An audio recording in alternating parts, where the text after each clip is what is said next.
Students, we are discuss today about the glycolysis process. Now this is the part of the biochemistry from the second year syllabus. So in case of biochemistry glycolysis process, this glucose molecule is converted into the two molecules of pyruvic acid, and this whole process of the glycolysis is divided into different 10 steps. So this glycolysis process, in the first step, this glucose is converted into the glucose 6 phosphate. Now during the conversion of the glucose to glucose 6 phosphate, the enzyme is used, and that enzyme is called as hexokinase enzyme, or in other words we can call as a glucose. In the presence of the enzyme hexokinase, it is converted into the glucose 6 phosphate.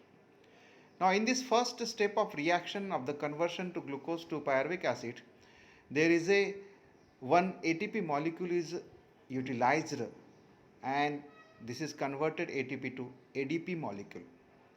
Now in the second step, the glucose 6 phosphate is converted into the fructose 6 phosphate. Now during this conversion of glucose 6 phosphate to fructose 6 phosphate, the enzyme involved is the phosphoglucoisomerase. This enzyme is involved.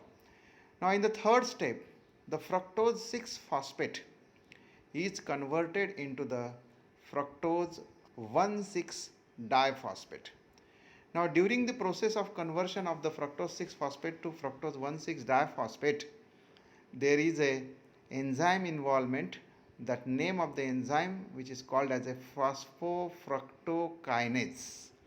The phosphofructokinase enzyme is involved in the conversion of fructose 6 phosphate to fructose 1,6 diphosphate, and here again the one ATP molecule is converted to ADP molecule.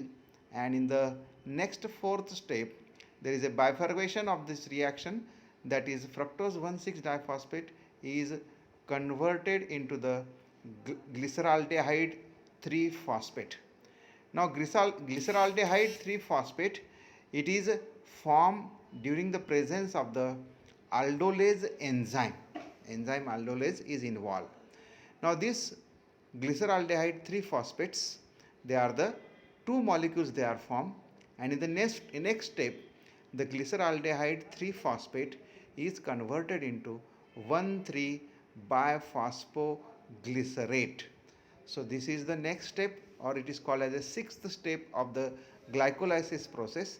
And during this glyceraldehyde 3 phosphate conversion, the enzyme involved is glyceraldehyde 3 phosphate dehydrogenase, and there is a liberation or the formation of the two NAD molecules.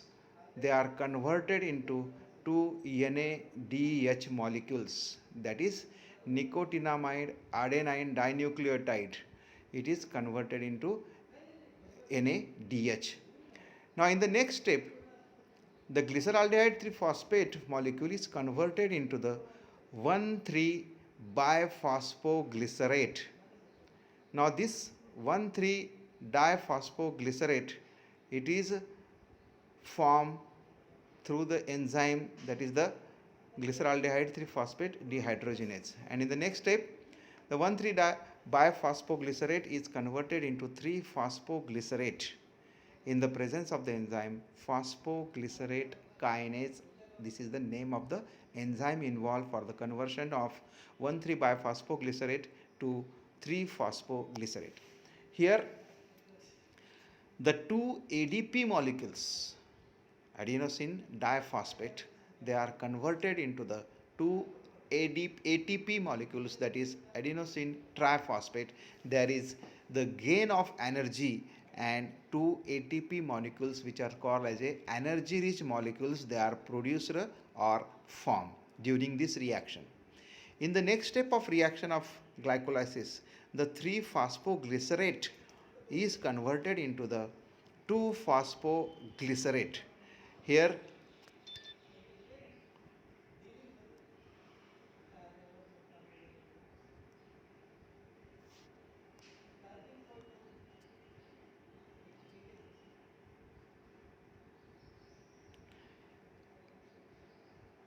Here the enzyme involved, it is phosphoglyceromatase. Now this enzyme is involved. Now in the next step, the two phosphoglycerate molecules, they are converted into the phosphoenol pyruvate. Here the involvement of the enzyme, that is called as the enolase enzyme, and this enzyme converts these two phosphoglycerate to phosphophenol phosphoenol pyruvate acid. Now here the liberation of two H2O molecules. Now these two water molecules, they are liberated during this process, and the last step of this glycolysis process, that is phosphoenol pyruvate, it is converted into the pyruvate or pyruvic acid in the presence of the enzyme pyruvate kinase. Now this pyruvate kinase enzyme is involved for the conversion of the reaction phosphoenol pyruvate to pyruvate. Now here is two ATP molecules, they are produced or generated from the two ATP molecules. Again here in this 10th step of the reaction, two energy rich molecules, they are produced. So that is the gain of the two ATP molecules in the reaction 10th, and the gain of the two ATP molecules in the reaction number 7th. So such type of 4 ATP molecules, meanings the two molecules of the pyruvic acid or pyruvate, that is 8 ATP molecules, they are generated during the process of the conversion of glucose molecule to pyruvate molecules or pyruvic acid. So this is regarding the glycolysis process. Now likewise this we can discuss further more such type of topics from your syllabus. Thank you.